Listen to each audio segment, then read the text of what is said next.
Kuasamu terlebih besar,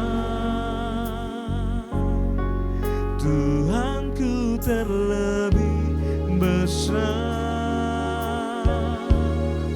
Tak pernah terlambat janjimu ya Tuhan menolong hidupku. Kuasamu terlebih besar, Tuhanku terlebih besar. Tak pernah terlambat janjimu ya Tuhan pulihkan hidupku. Tak pernah terlambat, tak pernah terlambat janjimu ya Tuhan pulihkan hidupku. Dan tak pernah terlambat janjimu ya Tuhan pulihkan hidupku.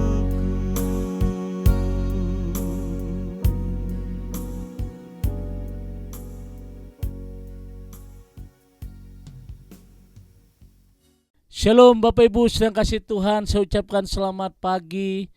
Kita berjumpa pagi hari ini jam 5 pagi hari Rabu saudara. Dan kita akan diberkati oleh kebenaran firman Tuhan. Mari kita tundukkan hati kita di hadapan Tuhan.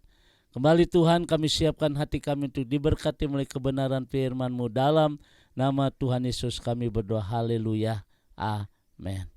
Bapak Ibu sedang kasih Tuhan, hari ini saya akan kembali melanjutkan bagaimana kita menjalani hidup ini. Kita harus mempunyai satu keyakinan, berjalan dalam sebuah keyakinan. Sesuai dengan Ibrani pasal 13 ayat 3 sampai dengan ayat yang ke-11. Kemarin ada satu pertanyaan, Pak, bagaimana kita menjalani kehidupan ini dengan sebuah keyakinan? Saudara, kalau orang memiliki keyakinan dengan orang yang tidak memiliki keyakinan, sangat berbeda sekali. Misalnya sudah saya ambil contoh seperti kemarin, kalau seorang sedang menghadapi ujian, kalau dia punya keyakinan dia bisa, pasti bisa, dia akan tenang. Tapi kalau seorang tidak ada keyakinan untuk bisa, pasti dia akan gelisah. Demikian juga dalam kehidupan yang kita jalani saat ini. Keputusan dan tindakan apapun yang kita lakukan, yakin atau tidaknya, kita akan memberi dampak yang berbeda.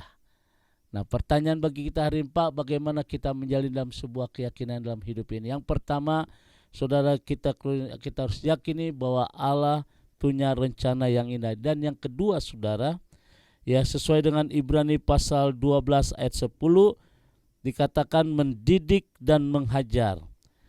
Perlu adanya sebuah proses untuk kita meyakini bahwa Tuhan punya rencana yang indah dalam hidup ini. Untuk kita menjalani kehidupan ini dengan sebuah keyakinan. Yang kedua, di samping kita bisa melihat bahwa Tuhan punya rencana yang indah dalam hidup kita, yang kedua, saudara, perlu adanya sebuah proses. Sesuai dengan Ibrani pasal 12 ayat 10, dikatakan ada kata mendidik dan menghajar. Kata mendidik berarti sebuah proses yang dilakukan berulang-ulang untuk membuat seseorang berubah. Itu mendidik, tidak langsung. Kalau kita sekolah itu mendidik, ya, mendidik orang tua membawa anak-anak sekolah itu mendidik, perlu sebuah proses. Anak yang tidak tahu menjadi tahu, anak tidak mengerti menjadi mengerti. Itu kata mendidik yang dilakukan berulang-ulang, terus berulang-ulang. Nah, saudara, sebuah proses yang dilakukan berulang-ulang untuk membuat seseorang berubah dari tidak tahu menjadi tahu, atau dari tidak bisa menjadi bisa. Itu dikatakan proses. Allah perlu mendidik, menghajar, memproses kita agar kita dapat hidup dalam rencananya yang indah. Ketika kita diproses, mungkin kita akan diperhadapkan dengan hal-hal yang nampaknya tidak menyenangkan di hati kita, tetapi itu diizinkan Allah untuk menyelesaikan. Proses itu memang sakit.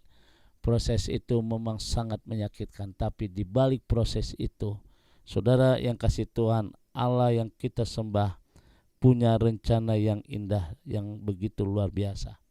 Jadi dengan kata lain, Allah perlu mendidik, menghajar, memproses kita agar kita hidup dalam rencananya yang indah.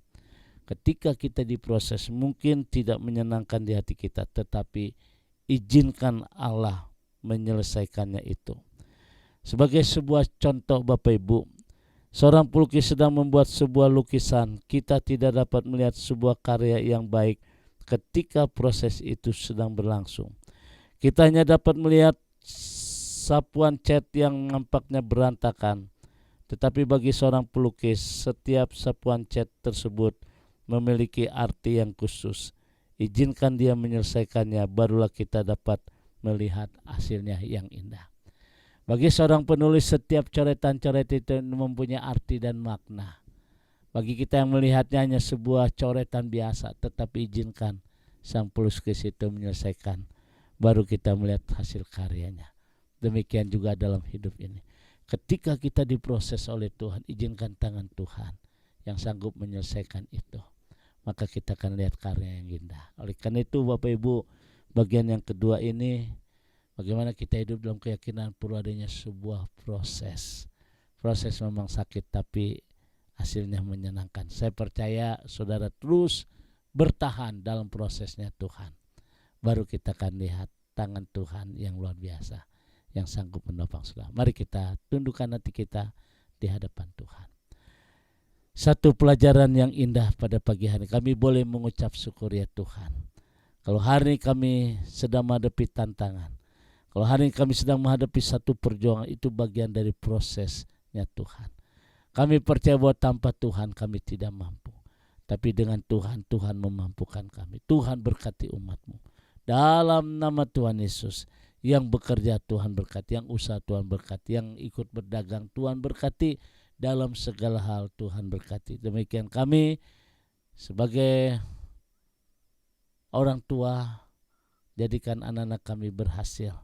Jadikan anak kami diberkati. Oleh karena itu kami percayakan setiap sapuan-sapuan tangan Tuhan yang akan menyelesaikan rencana yang indah dalam hidup kami. Terima kasih Bapak, kami bersyukur dalam nama Tuhan Yesus. Haleluya. Amin. Bapak Ibu sedang kasih Tuhan, saya ucapkan selamat beraktivitas, tetap semangat di dalam Tuhan. Tuhan memberkati, arahkan hatimu, angkat kedua tanganmu, dan terimalah berkat dari Tuhan. Kasih kemurahan, damai, sejahtera dari Allah Bapa di surga, cinta kasih dari Tuhan kita Yesus Kristus dalam persekutuan Roh Kudus memberkati kita semua hari ini sampai Maranatha Tuhan Yesus akan datang kembali. Yang diberkati berkata amin.